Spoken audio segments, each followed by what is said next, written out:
in advance, thank you to all of you who've done research and will present today. So we appreciate it. Absolutely. Good afternoon. Quite the crowd. It's good to see all of you. Again, just for the record, my name is Bruce Venable. I'm with the Planning Department. Today we're going to have a fun conversation about data centers. This is designed to be informational, educational. There's a lot to cover, as you probably saw in the packet that you received already. So please feel free to ask questions as we go along. We'll be going through different topics.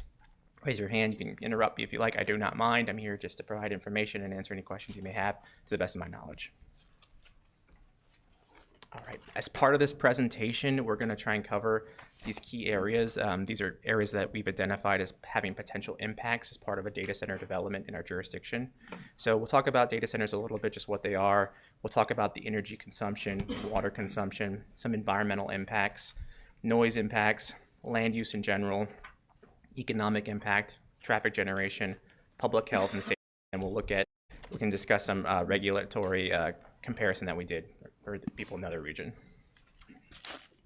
Okay, so to get started, what is a data center? We're just going to start from the very bottom in case someone isn't familiar. A data center is a facility that provides computational services such as cloud computing, data storage, artificial intelligence, maybe cryptocurrency mining, and other high-performance computing tasks.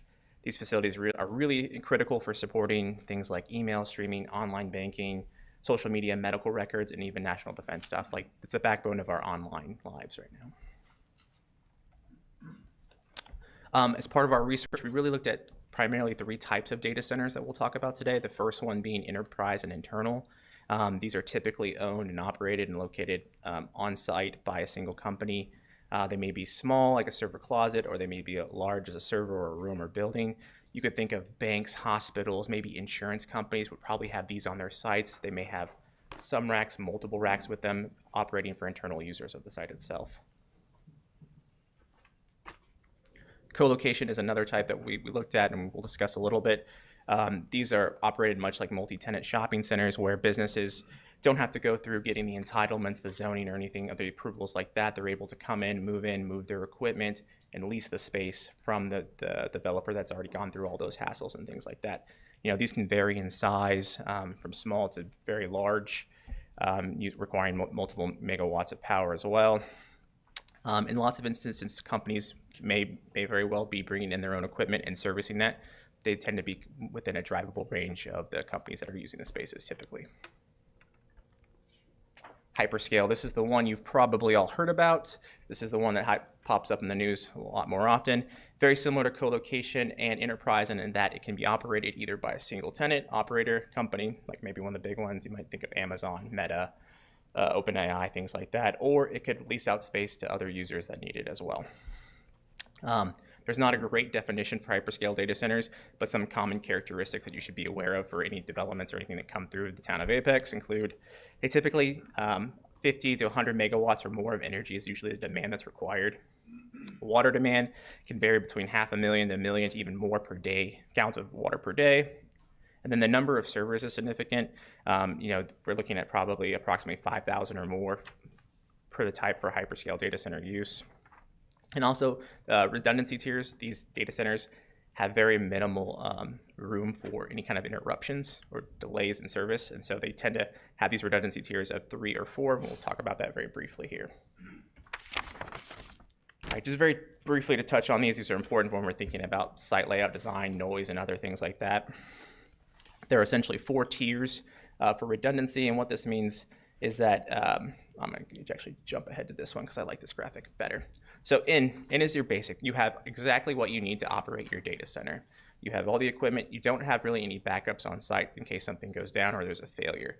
That means you're probably going to have more downtime if there is some type of failure because you don't have those backups. The next tier, that N+1, that means you have everything you need, plus you might have some extra spares in case you lose power, lose your service to your fiber connector or some type of cooling system. The 2N, this would probably fall under tier 4, tier 3. Tier 4, the tiers of data center redundancy. This means you have 2 concurrent paths. That means if one goes down, you can fully fire up the other one with no delay, and you are not going to lose service. The higher tiers for like 2N, 2N plus, tier 3s and 4s, they have very minimal downtime as part of their service agreements. So here we can see that when we're looking at tier 3 and tier 4, the downtime annually is about 1.6 hours for tier 3, and about 26 minutes for tier 4 there. The cost is very high, obviously, as you build in these redundancies as are necessary, but this is what they consider to be important as part of their business model. We're just going to talk about the grid for a second. Understanding the grid, just so everyone is aware, kind of how this works. We have power generation, whether we're getting that from natural gas, nuclear, solar, coal, however we're getting it, we're generating energy somewhere. And then that's transferred through transmission network lines, and eventually it gets to distribution networks, and that'll get to the end user. And that's how we get our power that we're using today to power this facility.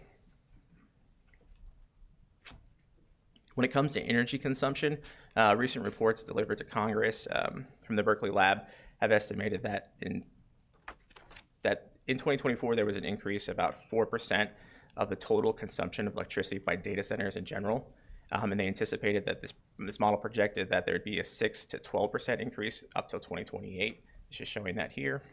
I'm curious, on this chart, it's dated 2024, and that was kind of right when the AI boom really started. Is this updated annually? Because I'm curious as to what this data would look like if it was collected sort of today, given what's happened in the past 18 to 24 months. Yeah, I'm regularly checking for updated information. If there's anything that's provided, I will provide it. But as far as like something official that I could cite, this was the information I had, and this is information that seems to be used in a lot of other reports as well. You had a question? Thank you, Mayor Gilbert. I was just going to housekeeping. Is that me?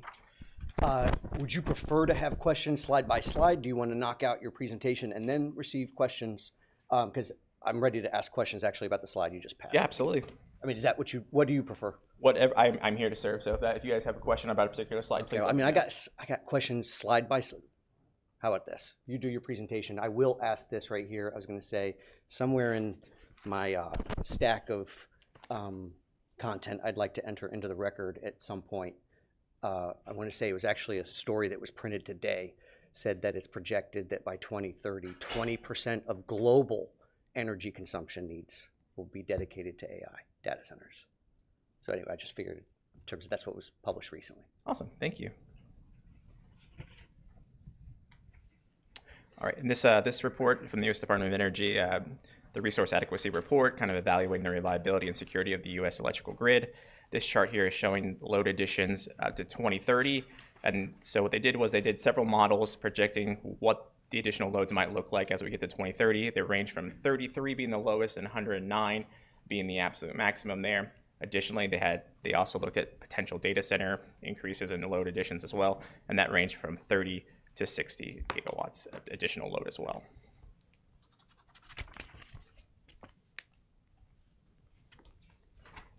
Again, another chart to kind of provide some visual information for you. This is the total server electricity consumption by type. As you can see, the hyperscale data center large co-locations do take up a predominant amount of the electricity that's consumed in the U.S. And you can see that this is expected to rise significantly as the years progress to 2028 and even further on. Does staff have any like North Carolina specific data by any chance? I'm just curious. You have a bunch of great charts here. I think they're more nationwide. Yeah, yes, we have information from North Carolina as well. Again, this just highlights the two energy sectors that are in approximate location near us, what they can expect as far as a mean peak load. Here we can see, I apologize if the font is a little small. The blue is the baseline peak for 2024. The orange is the non-data center growth that's expected in 2030. And then the green is the incremental data center build out. There you can see the growth projected there. This information is from the North Carolina Energy Security Plan. This is their final report that was published this year. Again, we can see that overall North Carolina retail electric sales have been rising year over year, and that is anticipated to be the same as we progress into 2026 and further on. How that's broken down in 2023, the report provided that the overall electric use was approximately 44% for residential, 36% went to commercial, and 20% lastly went to industrial. And that industrial category includes data centers? Existing data centers and other manufacturing and other things like that, yes, sir. I'm surprised to see that the year-over-year energy consumption or energy sales like varies so wildly here. I think it'd be more consistent. So check it. Maybe weather, I don't know. So these two charts here, these are from, again, North Carolina's energy security plan. What we're showing here on the very top graph is the installed capacity by fuel type from 2014 to 2023. This is just to illustrate, while we're thinking about energy consumption and how we're planning for it, we may have the idea that we are installing all these different types of energy to meet our needs, but this is just kind of a realistic explanation of looking at what that might look like when things are not ideal and don't work out the way we wanted them to. So installed capacity, here we can see that we have increased installed capacity for things like solar, hydroelectric, and things like that. But during that same period, the actual generation by these fuel types, as you can see, varied quite differently. In the bottom graph, you can see here that nuclear and natural gas were predominant where the generation actually came from. And this can be caused by things like weather or maintenance affecting things like solar farms and other things like that, really diminishing their ability to provide that extra generation as well. But it seems like I was going to say, perhaps there's more recent data on that as well, because some of the news, again, I'll submit to the record later, was talking about most of the future energy consumption, not talking looking backward, but forward looking, was likely to be natural gas and coal because of the difficulty of regulations around a new nuclear power plant. Oh, absolutely, sure, absolutely. You could. So much of this is going to be powered by fossil fuels. Fossil fuels are probably going to play a predominant role, just given the length and time and the overall regulations that are involved with things like nuclear power and things like that. Absolutely. This report was released in 2025. Again, the information goes back to 2023 because that's the data. Right. I was talking about forward-looking. The projections Sure, yeah. on the other side of that Absolutely. graph look very different. Absolutely, sure. And on that point, Councilmember, there was a phrase in the report that I highlighted because it kind of struck me. It said, I think it came out of a state report maybe, report's executive summary, sure. It says, the retirement of firm power capacity is exacerbating the resource adequacy problem. 104 gigawatts of firm capacity are set for retirement by 2030. When they say retirement, that's a metaphor for taking coal plants offline, right? Yes, sir, exactly. So is it an accurate statement to say that the growth in power demand from data centers will delay coal plants going offline in the state in the future? Are there firm plans for that you've seen? It is listed in again, once that executive summary that you had there, but also in Duke's Carolina plan as well, that this is a possibility in order to ensure grid stability, that there may delay retirements of fossil fuel plants and things like that in order to maintain it. So that's a possibility, yes, sir. Okay, thank you. This is just another graph from the report, just highlighting how AI specialization versus conventional data centers are kind of changing the aspect and how much power is associated with these. AI is a boom, we're all aware of it, it's growing faster and faster, and there's strong market impacts trying to ensure that this continues to grow. So let me show, so here you can see that in 2024, AI is steadily growing, and again, the project range proposes that this will again increase significantly, by several hundred terawatt hours of consumption of electric energy here for AI specialization. And AI specialization can take place across multiple different types of data centers, not just hyper data centers, which just seems to be the trend of things are moving, but others as well. This is just a graph that I thought was important to share with you. This represents actual training and then the actual use of the AI systems. As new AI comes online, there's initially very intense training sessions that have to happen in order to make sure that the AI is operating as intended. And so that requires a lot of power, a lot of energy and resources as well. So I just wanted to illustrate that here. That's something we should just be mindful of as we're considering these things. We've had a few conversations with Duke, and one of the things we've talked about was we wanted to know what might local generation look like nearby. With some conversations we've had, there's talk about, there's development, and it's also in their plan in the appendix as well for 2025, about bringing on some standalone battery energy storage in the New Hill area. There's New Hill 1, which I think is about 50 megawatts of storage, and then New Hill 2, which I believe was about 300 megawatts. There was also talk about developing 100 megawatts of solar in Longleaf, and then continue discussion and exploration of perhaps bringing another nuclear reactor to the Sharon Harris plant.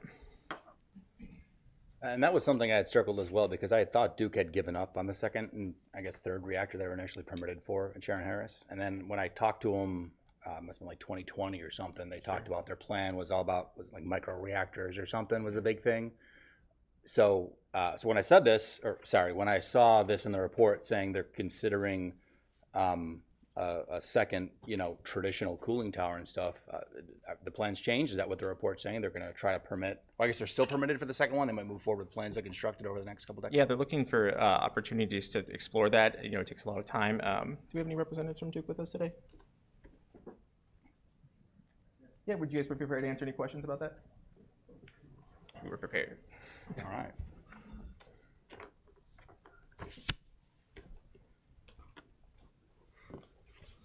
Good afternoon, Mayor, members of the council, planning board, Derek Raymer. I am district manager with government and community relations for Duke Energy. To answer your question, the Sharon Harris site was identified as a potential location for a large light water nuclear reactor in our most current resource plan that we've submitted with the Utilities Commission. That plan's under review by them. We won't have a decision until probably the end of the year.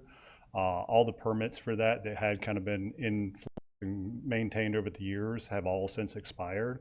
So it would be starting from fresh and evaluating that site for future nuclear.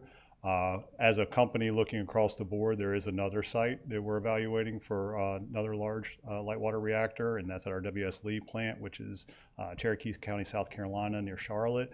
And then we're also evaluating small modular reactors at a couple locations across the state as well. What's the turn on the switch estimated date for those? It would be many, many years. The earliest would be for one of the SMRs, probably around 2037. Okay, thank you. Anything large, Harris per se, would be longer than that. Would SMRs be at the Harris site with? No, there's nothing in the plan for that. The only thing that's been identified is a potential site for evaluation, and that's the only thing that we've asked for in our resource plan right now. And like I said, we won't even have a decision on that from the Utilities Commission until the end of the year. Okay. And just so we all know, like an SMR, so the traditional water-cooled tower with the big thing that we all, that's 900 megawatts. What's the rough size of an SMR? Off the top of my head, I would have to dig in here and look. I don't recall, but it's a smaller amount, obviously, but then less intensive on the resources and the space needed for it. All right. I could probably find that for you here. Does it still require the cooling towers, just like the traditional plants? Not in what you would see across over there. It has cooling functions, but it's a different design, and there's a couple of different models out there, and there's still analysis as far as which one would be the best solution, and that's just where we are in all this, is analyzing what could be the best solution for that. Okay, thank you. Yeah, of course. Yeah, another question? I was just going to ask sorry about that, sir. Go ahead. No, go ahead. I was going to ask what the projected renewable, non-renewable ratio is projected to be in North Carolina. You could give a 2030. Yeah, I couldn't tell you a ratio off the top of my head. I can tell you in our service area around here, nuclear is about 51% of our generated source of power. So about over half of what we've got in the Carolinas is coming from nuclear already. And then we've got increase in solar, battery, some changeover from a lot of our coal plants to natural gas plants. So it's really, and we've still got more pumped hydro storage as well, especially out in the mountains. But what's the projection? What's Like moving forward, I know that's what the energy well, mix is right now, but I'm talking about what does that energy mix look Well, like? I can't tell you percentages off the top of my head, but I'll give you some numbers. So I mentioned the nuclear that we're pursuing already. Then we've got maintaining some combined cycles that we've got. We've got targeting 4,000 megawatts of solar by 2034. We're expanding what we had originally put in our last plan back from 2023 with battery storage. It's an increase of about 2,900 megawatts. So that's all the way up to about 5,600 megawatts targeted by 2034. In fact, we just opened in Knightdale our largest utility scale battery facility in our fleet just last year. So that we're moving forward with that. Mentioned earlier the 2 battery units we're pursuing over right across at the New Hill site right now. Yeah. Thank you for that. I was going to say, I was hoping to have a percentage estimate directly from the company. I know that there are independent estimates that have nuclear being a much smaller and renewables being a much smaller estimate of the energy mix going forward. Do you have I, anything? I, do I you have can get anything that to? information for you. Yeah, Do you have any ballparks today, right now? not off the top of my head, but I can get Okay. that for you for sure. All right.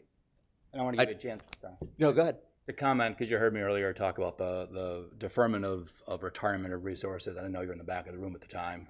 So, I just wanted to give you a Didn't want chance. to take away from staff. They're doing Yes, a swell sir. job. I want to give you a chance. Do you have anything to add to the comments we had earlier about the growing demand here potentially causing or, requiring what's the phrase again? Retirement of firm power capacity. Yeah. So, to that point, and again, we are a fully regulated utility, and here in North Carolina, we have to submit a resource plan to the Utilities Commission.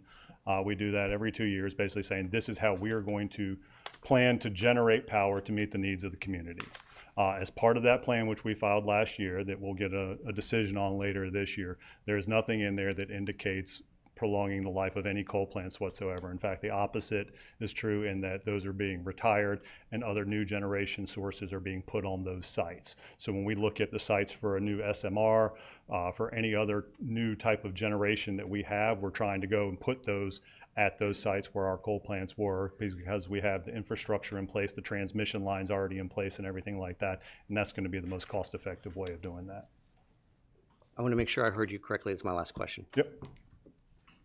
Am I understanding you correctly from what you just said, that I should presume fossil fuel usage is likely to go down as a percentage of the energy mix moving forward toward 2030? Again, can't speak to the percentages off the top of my All right, head. thank you. I'd have to look Appreciate it, specifically sir. at the numbers for you there. Thank you. Yeah, of course.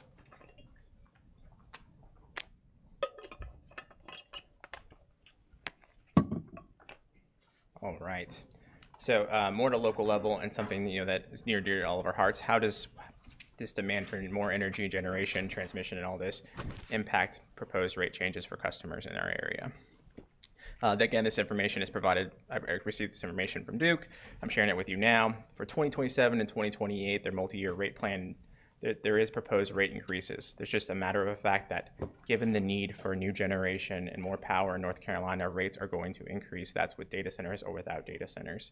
How much data centers contribute to that really depend on what type of development we see coming through the state and how it's powered. Just to highlight right here, DEP, Duke Energy Progress, which is what we are here. In 2027, residential users could expect to see around 14% increase of their bills. In 2028, that'd be a 4% increase as well. The money that's going to be raised as part of this increase, if it's granted, we'll create partially an $8 billion fund that'll go towards new transmission, distribution, grid planning, energy storage, new solar, nuclear, and natural gas, coal, and hydro as well. And I found this chart. You guys can jump into it, by the way. It's not just. All right.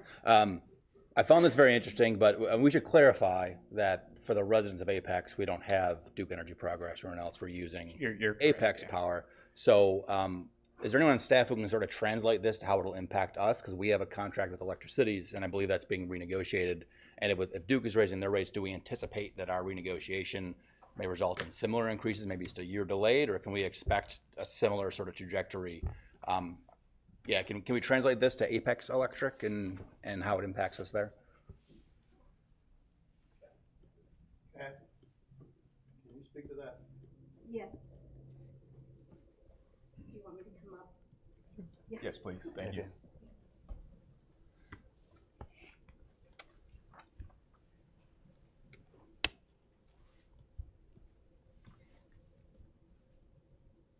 Yes, sir.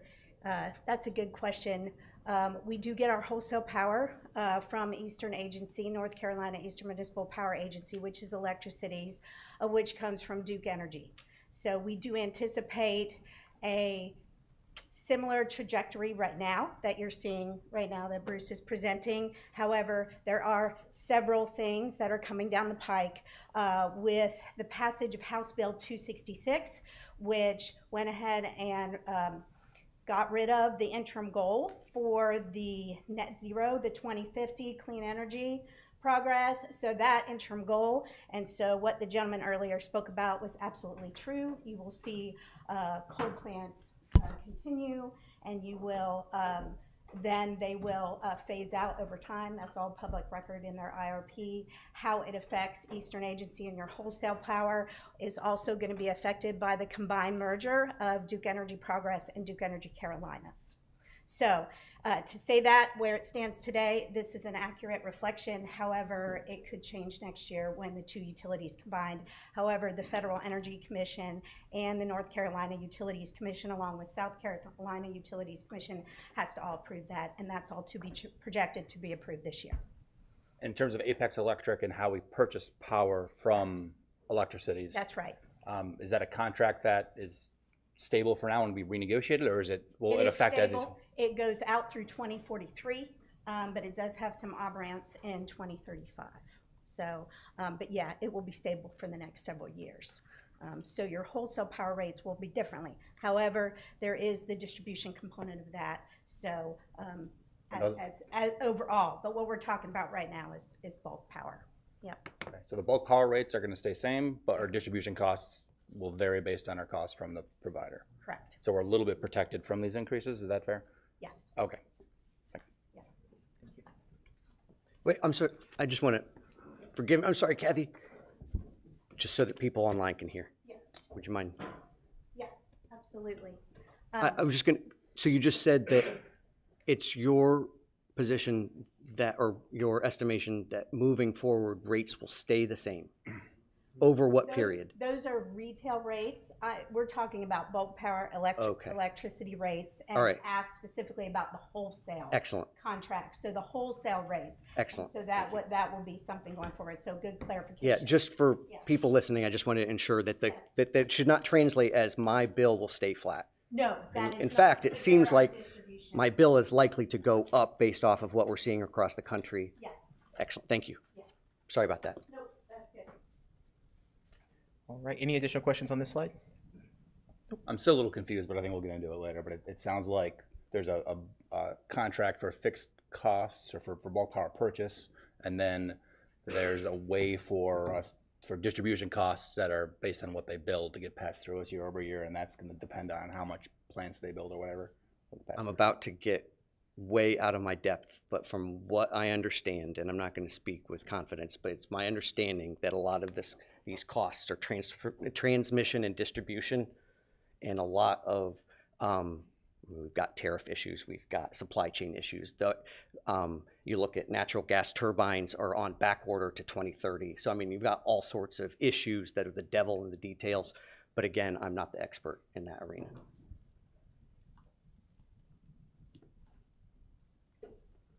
All right, so speaking of large electrical users, Duke is exploring ways to work with large electricity users, such as data centers, manufacturing facilities, and other uses exceeding 50 megawatts of power. We might bring Duke up here again to speak to this a little bit. I'd reached out to get some information. I hadn't been able to get it from them directly on how North Carolina is pursuing this. I did want to bring to your attention, in South Carolina, Duke had reached a settlement with the Sierra Club and other interested parties that they would, part of a petition to go to the state's utility commission, and they would essentially add an item to the docket, and this item may include looking at things like minimum contract periods and contract demand for building purposes, collateral requirements, exit policies and restrictions, treatment of generation, transmission, interconnection cost, and optional tariff provisions as well.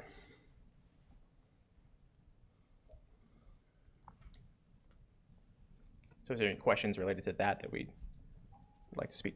I mean, just have you heard anything in North Carolina about similar sort of regulatory changes that may be coming down the pipe for data centers, large load users? Today I received a document that is a Duke Energy Progress document that has initial, it asks for a power survey, a study for it, and it requires the applicant to provide like $100,000 as collateral for it to do the study. But I believe in North Carolina, and I would love for them to speak if they wish to on this, that it's not handled, everything in this that we've mentioned here is not handled in the exact process. They'll do the study first, and then perhaps through other methods they might achieve some of these other goals. But again, I have not received confirmation on any of that, and if we have questions on that, we have people here that may be able to answer them. I wonder if the net effect here is that North Carolina is viewed as more regulatory friendly than South Carolina, and that's why we're seeing some, surge of applicants or Board of Data Centers versus Virginia. Valid question. Did you need to speak? speak? Happy to Yeah, speak absolutely. to some of that. My name's Andrew Tate with Duke Energy on the economic development team and responsible for North and South Carolina, so I can speak to both states. The North Carolina Utilities Commission just completed a large load technical conference, which was an open process to really to ask Duke, how are you handling these large load projects? And so not just data centers, but a lot of manufacturing projects are using a great amount of power as well. And so a couple of things to point out. One is we have a distinction in our service regulations in Duke Energy Progress that draws a line at 100 megawatts or more. Projects that are 100 megawatts or more have enhanced performance and credit provisions attached to them, which include a long list of items, but everything from the study fee that was mentioned to initiate a process to study a project, all the way through refundable capital. So if a 100 megawatt plus project causes interconnection cost of $50 million or $100 million, we collect those funds from the project before the project moves forward and signs an agreement with us to provide power to that site. So that's one way that we're de-risking the project for our existing customers and isolating those projects from rate increases. Another way is we have enhanced minimum billing demands. So what that means is that if you have a contract, if you're a 100 megawatt plus customer, you have a contract for 100 megawatts, we're going to bill you for 75 regardless of what your actual utilization is. And what that does is it encourages folks to be accurate with their information and the power that they need. It limits our resource utilization to build out a delivery for that project. So we've got a relatively long list of items that we're using actively today and have been using for some time to protect existing ratepayers and customers from risk associated with large projects. Have you considered anything, the way I think Ohio is doing a specific rate for those kind of users, with you getting the sort of bonding is kind of how I view it coming from development, getting that back? Do you feel like that's necessary? Have y'all thought about it? Have you discussed it? We have thought about it, and the tariff I think you're probably referencing is AEP Ohio. They filed for a data center specific tariff that I don't know if it ended in approval or a stipulation agreement, but we've considered a large load tariff. Instead of a large load tariff, what we've chosen to do is to build the same protections and procedures and practices that other people are building into tariffs into our process, but through our service regulations. So we're accomplishing the same protections, but without the constraint of a specific tariff.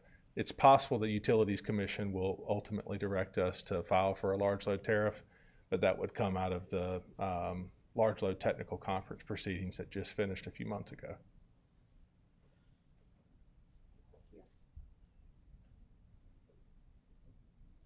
Any other questions? Thank you so much.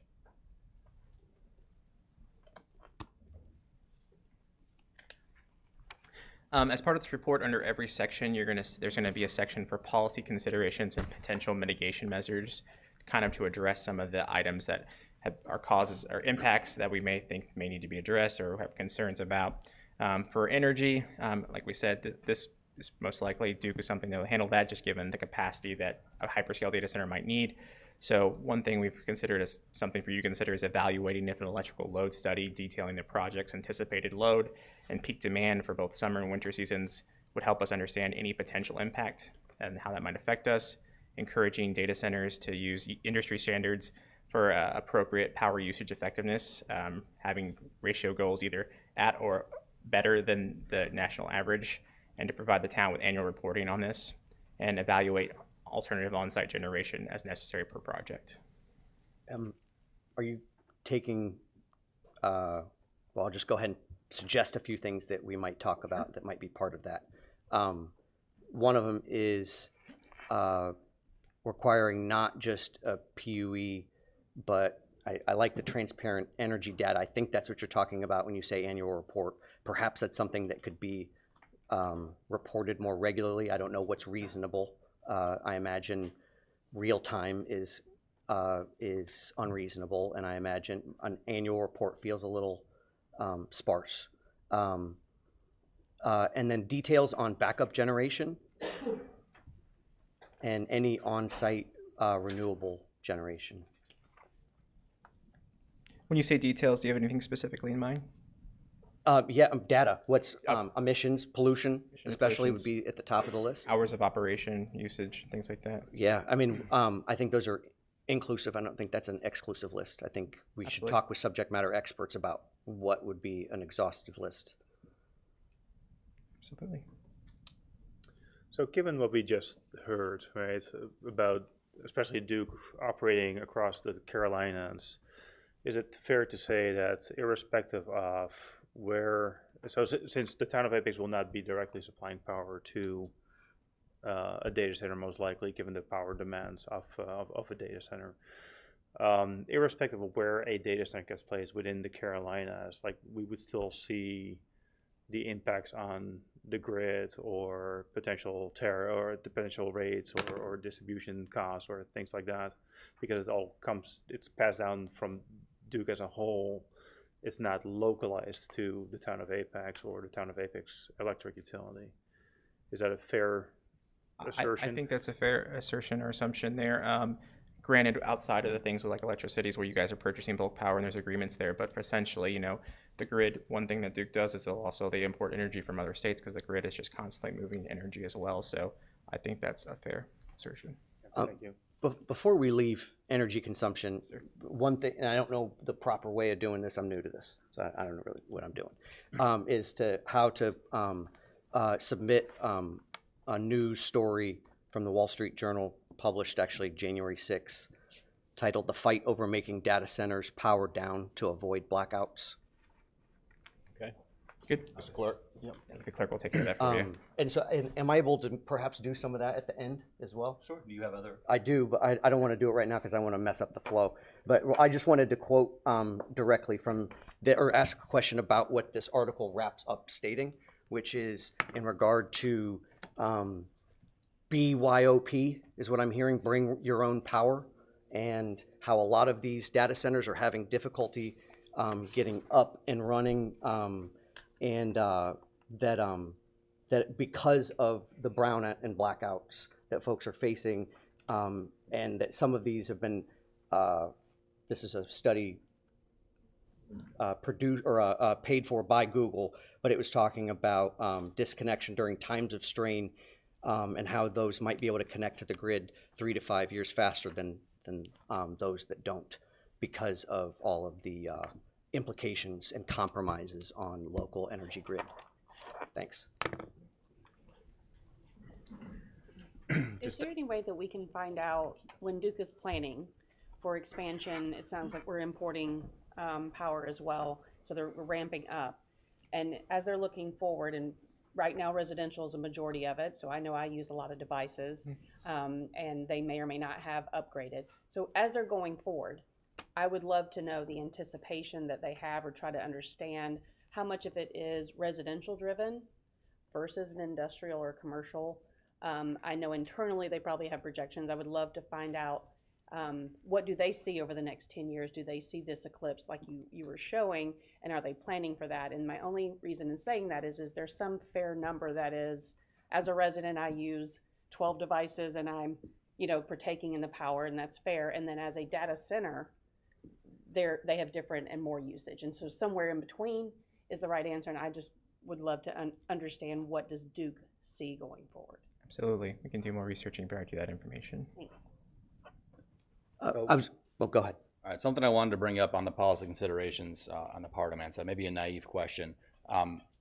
Is it possible, or is it desirable from Apex's perspective, would staff say, for them to require connections through us versus going through Duke? Is that a possibility, or is it just because of the scale of it, we can't provide it, it has to go through Duke?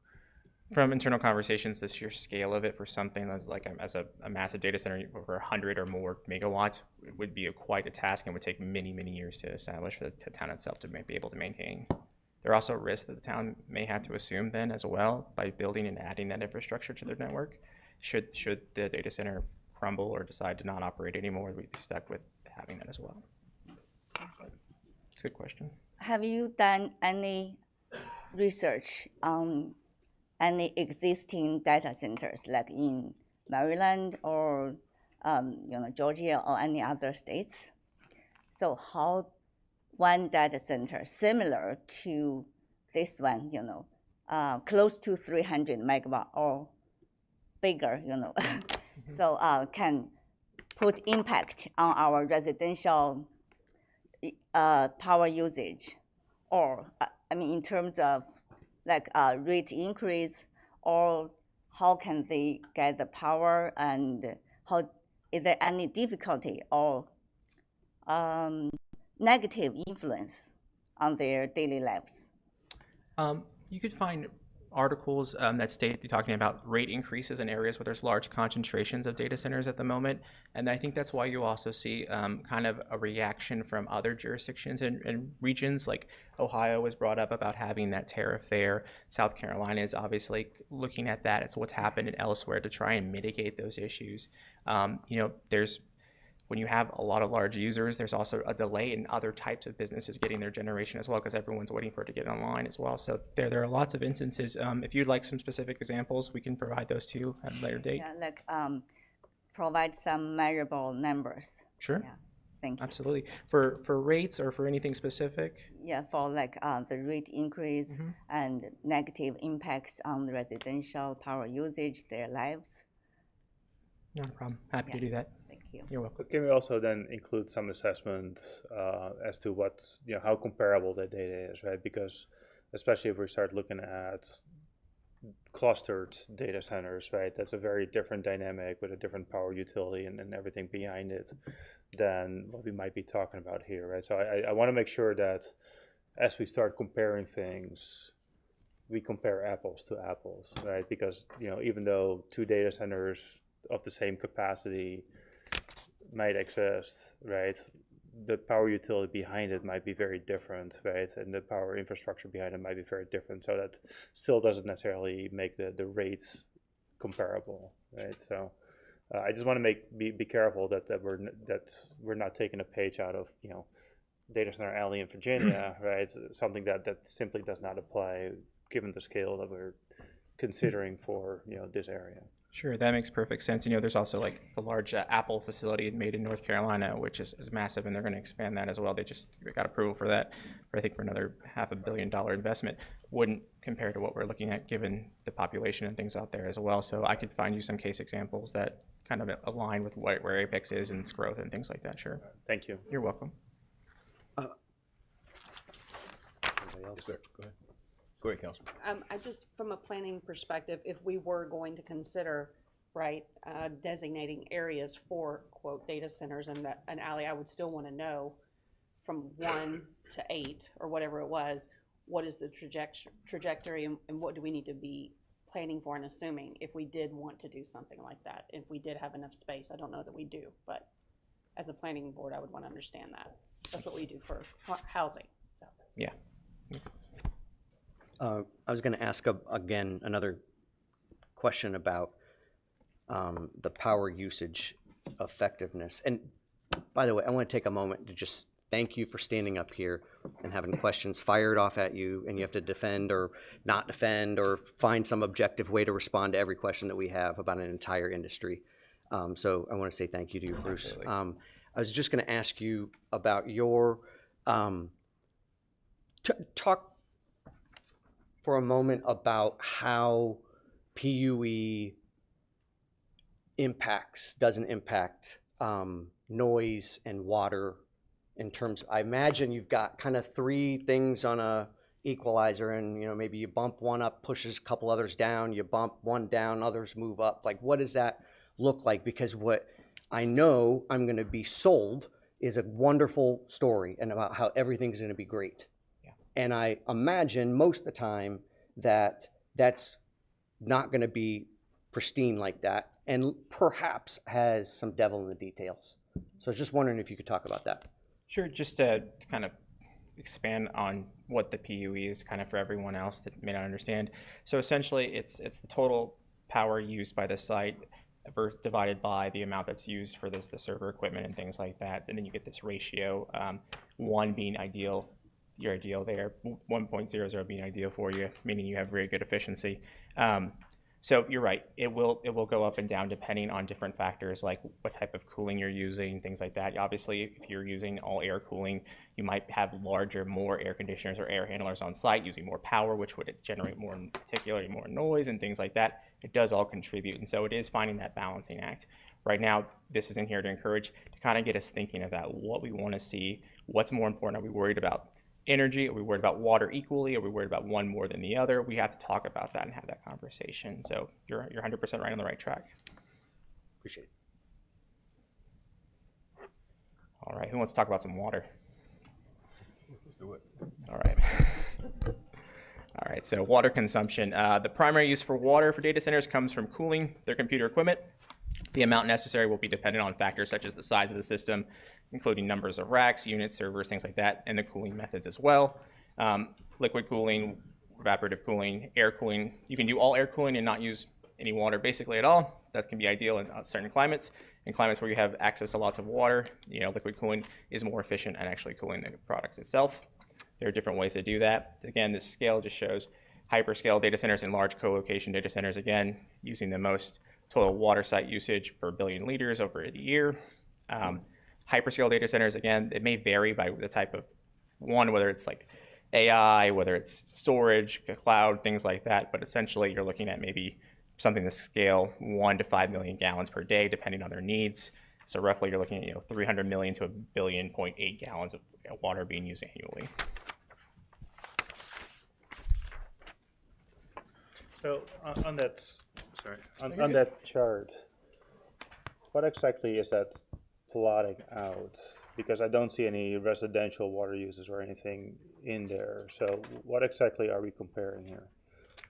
I'm sorry, what question? So like the chart that you're showing here, right? And Yeah. clearly we see the growth in water usage from data centers and hyperscale Yeah. data centers, but I don't see residential water usage in here unless I'm missing it. No, this chart is specifically looking at the usage among different types of data centers. Yes, sir. Okay, so it's really just the percentage within the data center category that we see a relative change in terms of who's using the water. Projected growth is kind of what we're Okay, trying to. Yes, okay, sir. got it. Thank you. Absolutely. Bruce, I'm sorry. You wanna go- Debating whether or not jumping in and stepping all over everybody else before the slide moves on. I was just going to ask about water usage by region or by state or even by sub-region within each state. This seems to me as if it's a national kind of just, this is what it looks like. I was going to enter into the record a story published by Wired just a few days ago in which it was entitled, "How Much Water Do AI Data Centers Really Use?" And one of the quotes in here references a Cornell University professor who says, "It depends on location. In locations that have existing water stress, building these AI data centers is going to be a big problem." That's Cornell Professor Yu. And forgive me, I'm unable to find his name. Oh, here it is. But then I also have the study that was just published, actually, at Cornell University. And so I'll enter both of those into the record. And I was just going to ask, first off, if we have any insight into that, or how you would react to that quote from the professor about places that experience droughts and how they may or may not be cited appropriately. And then could you talk specifically about impact on residential, whether it's, well, I guess we could, do you have another slide about water consumption here in a moment? Yeah, we have a few slides to Okay, talk about all right. it. Yeah. Well, I was just going to ask you what that impact would have, and maybe we'll be answering that in a later slide in terms of just those smaller details, especially in the locale nearby. Sure. We'll be talking about water usage for other types of uses in a few slides here, so we can kind of go back to that and address that a little bit there. But to speak to your first thing about the study, that's 100% true. It also depends on the size, the geographical area, location, the water stress that they're under. You may have a facility in the desert that doesn't have access to the water and they have to use all air cooling, or as technology progresses, there's these closed loop liquid cooling systems, which we'll talk about briefly, which use minimum water, or it's a closed loop of coolant and water, or all coolant that goes through the system. There's no leakage, it stays in the system itself, and then it can be cooled by air, essentially, without having to use additional water. So there's technology. Some of this technology is expensive and being slowly implemented and upgraded as well. So there are options for mitigation. It's just, it depends on how much the developers want to spend and things like that, and what's the best for that environment. But that's completely true. Appreciate it. All right, just talk about cooling a little bit. Just a nice little diagram I liked, and so I'll share this with you. I'm gonna move the mouse over here so I can talk into the microphone. So essentially what we have here, this is kind of an illustration of a data center. What you might see, these are where my mouse is. These are the racks that contain the servers. These little tubes, this represents like a liquid cooling or direct-to-chip cooling here. The cool water comes from this heat exchanger, or there's probably a chiller in there or something like that. It comes through, cools the chip directly. The warm water is then passed through here, and then it's either is exhausted either through these like air cooler chilling vent, or perhaps through a cooling tower through evaporation. Again, similar process for the air cooling here. Cool air comes up. A lot of times you'll see them come up from the ground or from the sides, essentially, and they'll have aisles for these things. I have another graphic I can show you. This is water. This is for the closed loop water cooling, evaporative cooling process. Just to highlight, there are two different closed loops here that are present. One that goes from the chiller directly to the racks itself. Another one that takes the warm directly to the cooling towers themselves. And then the next one illustrates air cooling. Again, you have the cooling coming up from the bottom. You have these hot aisles and cold aisles that are essentially trying to keep the area in equilibrium as well. In this slide, we're just comparing uses by the anticipated amount of water that a hyperscale might need. Here we chose 1.5 million gallons of water per day and applied it to each of the following uses. So we'll just highlight a couple of them. If you guys want to speak or talk about any of them, please let me know. Apex is a big single family residential place, so I'll just highlight that one. At 300 gallons per day, that's approximately 5,000 homes we could see for the same amount of water used per day. Felton High School, if they're using approximately 35,000 gallons per day, we could potentially see, if we had the land, again, and the need, 43 comparable schools that could be developed for using that much amount of water. Again, bioscience facilities are very popular in the area. We looked at 5 different close regional ones without revealing their names. We took the median amount, and with that, at 67,000 gallons per day, we would probably have comparable to 22 facilities being served by the same amount of water that this might require. So when we compare, or when we say the use of water, can we qualify that? Does that mean that that water actually goes away? Or is it just used and put back to where it came from, right? So it goes through this, yeah, so it'll come through the potable water system or whatever, and then it'll go back through the sewer and be treated and things like that. That in this example here. Specifically to data centers, there does exist the possibility for evaporation of the water. So some water might be lost to the water cycle, but there's still some water that does end up back into the sewer or treatment center facilities as well. right, so I just want to make clear that 1.5 million gallons of water used by a data center doesn't necessarily mean that water is used and it is no longer available to us. It might recycle back into the water supply or tributary or that we have. Okay, so it's really some percentage of that 1.5 million that might get evaporated. It's not the whole 1.5 million. No, we've seen estimates for some of these that are around 30% or say. So 30% of 1 million, you're looking at 300,000 gallons. And so kind of going back to your earlier slides on the cooling diagrams and things like that. So if water can be evaporated, it can be condensated as well. So are there systems today where, yes, the water gets evaporated to provide that cooling that's required, but then the steam or the water vapor gets recaptured and basically reliquefied and put back into the system to reduce that 30% or whatever the percentage may be to an even lower percentage? So some of the water, so just going through the process, you're right, some of the water doesn't become evaporated in the process as this is happening, so it falls down and is collected, and then reused in the system itself. I'm not aware of a system that collects the condensed water and then brings it back and puts it in the system. I can look into that for you, but I've not seen anything. And then last question on that slide. I know there's creative uses of the heat that these data centers create, right? So I think there's examples of neighborhoods being heated by from the waste energy or the waste heat, so to speak. Swimming pools being heated. Do we have any examples of those that might be where we could look at potentially using that excess heat for some public utility?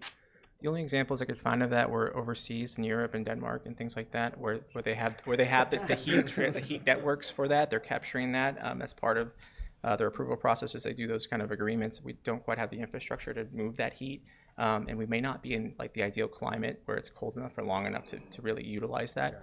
But there are other ideas of like thermal energy storage, which essentially you're moving energy down lower and then storing that and using that at a later date. I haven't seen that in practice anywhere. I couldn't find examples, but it is talked about a lot online now, and research. There's a lot of research going into it. The issue there is then you start messing with potentially the water table of the area and things like that, because you have to go pretty far down and you have to have a reservoir essentially down there. You can do things like create a pit where you have it lined with a membrane or something like that to try and protect it. But again, things go wrong. There may be potential like that. I know we're off topic here, but I've seen an example of like a sand heat battery where it's like the sand is heated, and the heat is later used for electricity generation. Exactly.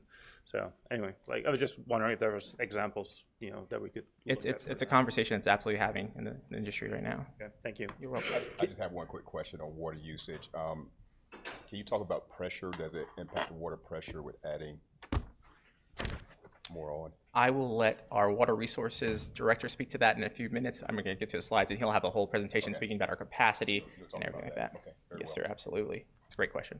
Yes. Did you compare the cooling, two different cooling methods? One is the air cooling, and another one is the water cooling we just talked about. I learned that the air cooling is more expensive and much more noisier. It creates lots of noise, but it saves water. So can you do some research about this, comparison of these two systems? Sure. Yeah, so, the initial cost for the water cooling is typically more expensive, especially these closed loops. And there's even immersion cooling now, where essentially the entire racks are submerged into a coolant liquid and they're maintained, and the heat is dissipated and pumped out of there as well. They can be more expensive. I'll be happy to provide you with some examples of kind of how that breaks down a little bit if I can find them. Yes. Also, I'm kind of wondering.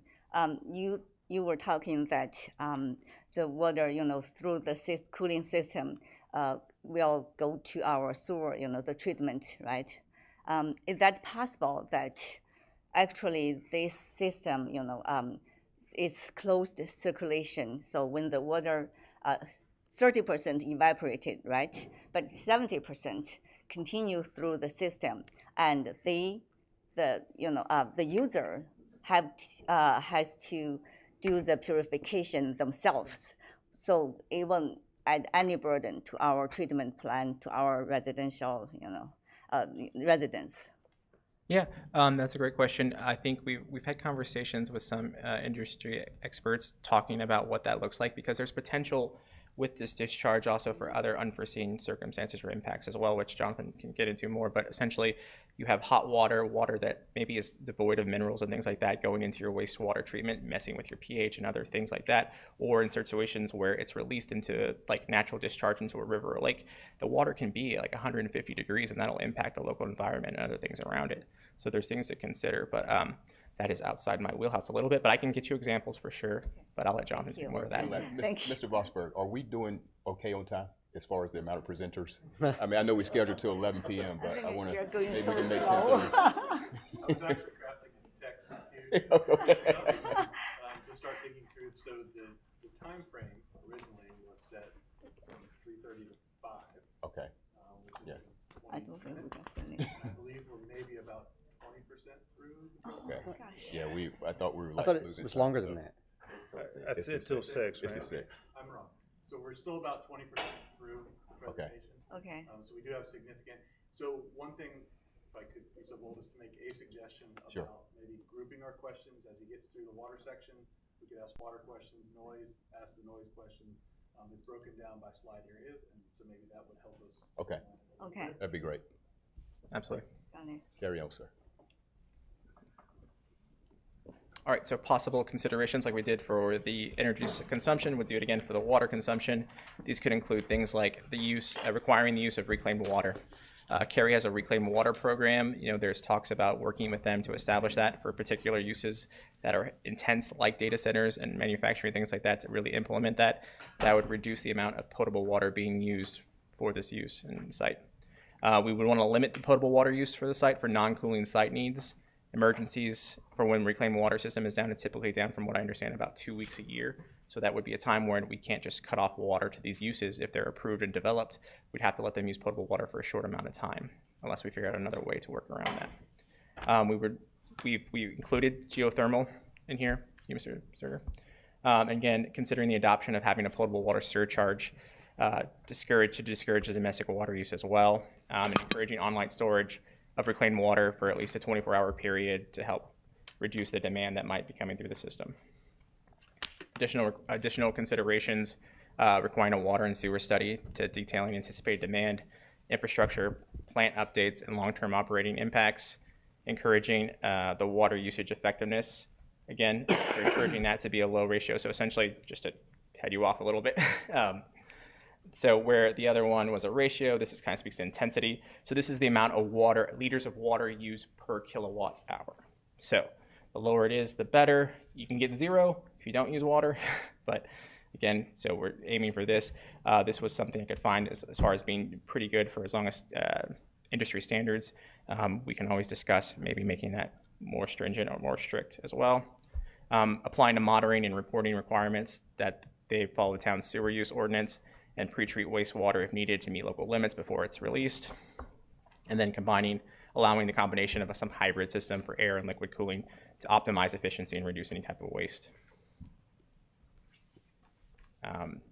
Next, we have environmental impacts.